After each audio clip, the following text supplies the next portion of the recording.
Hi, I'm Dan Pilla, tax litigation consultant and author of 14 books on successful methods of dealing with the IRS. And I want to give you a couple of tips here that I hope are going to keep you out of trouble this April 15th. As April 15th fast approaches, this year there's going to be about 3.5 million people that owe taxes they can't pay. Now, no, that's not because of the Tax Cuts and the Jobs Act. That's because historically, every single year, we've got millions of people that can't pay their taxes for any number of reasons, mostly because life throws people a curveball. They find themselves in a situation where they just don't have the money to pay. Maybe there was a period of unemployment, maybe there was a failed business, maybe a failed marriage, natural disaster, fire, flood, hurricane. Any number of these things can lead to a situation where people don't have the money to pay their taxes. And so I want to give you some tips here that are going to keep you out of trouble on April 15th. First of all, number one, if you can't pay by April 15th, you have to file your tax return anyway. Millions of people make the mistake of not filing the return because they don't have the money to pay the tax, and they think that somehow they can't file without the money. It's a mistake because when you do that, the IRS adds the failure to file penalty in addition to the failure to pay penalty, and that adds insult to injury in a big way. So file the return on time. Don't make that mistake of making your problem even worse.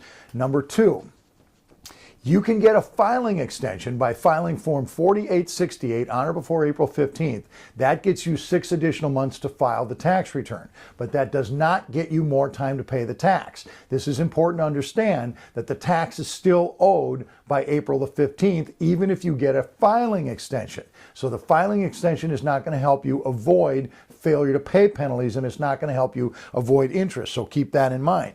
If you think you can pay your taxes within 6 months, in other words, you just need a little bit of time to pay the tax, then I want you to use IRS Form 1127. Form 1127 is called an application for an extension of time to pay the taxes, and that can get you up to 6 additional months to pay the taxes without penalties. So that's the difference between the filing extension and the payment extension. The filing extension gets you more time to file but not pay. The payment extension gets you more time to pay without penalties. So that's very important. Now, if 6 months aren't going to be enough time, you need more time than that, then go to Plan B. Plan B is Form 9465. It's called an Installment Agreement Request.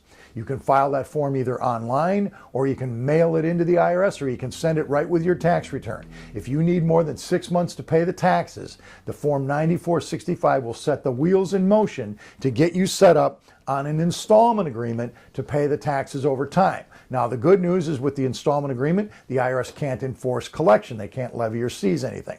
The bad news is that the failure to pay penalty continues to run. So that goes to the next strategy. When you face penalties with the IRS, always make a request for cancellation of those penalties. If you can show that the penalties are attributable to reasonable cause, that is to say your failure to act, failure to pay, or failure to file was due to some reasonable cause and not willful neglect, then the IRS will cancel the penalties, and they'll cancel the interest on the penalties, and that can save you a lot of money.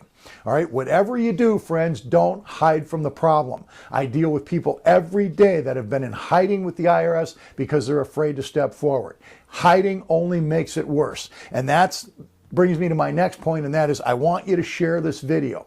You need to share this video with all of your friends, because I promise you there are people out there everywhere that have tax problems. They're dealing with the IRS. They haven't filed their tax returns. They're facing levies or seizures or tax liens. These people are everywhere. So get them the help they need. You need to get my book, How to Get Tax Amnesty, which is the most comprehensive guide that's ever been written on how to deal with the IRS. All right, this book has gone through 9 different revisions, and it's going to help you deal with every kind of IRS collection problem that there is. I'll show you how to avoid levies and seizures, how to set up an installment agreement, how to do all the things you need to do to get your problem solved. So share this video on Facebook, share this video on Twitter, go to my Twitter account, which is @DanielJPilla, and share this information, friends, so we can get help out there to the people who need it. Thanks for watching.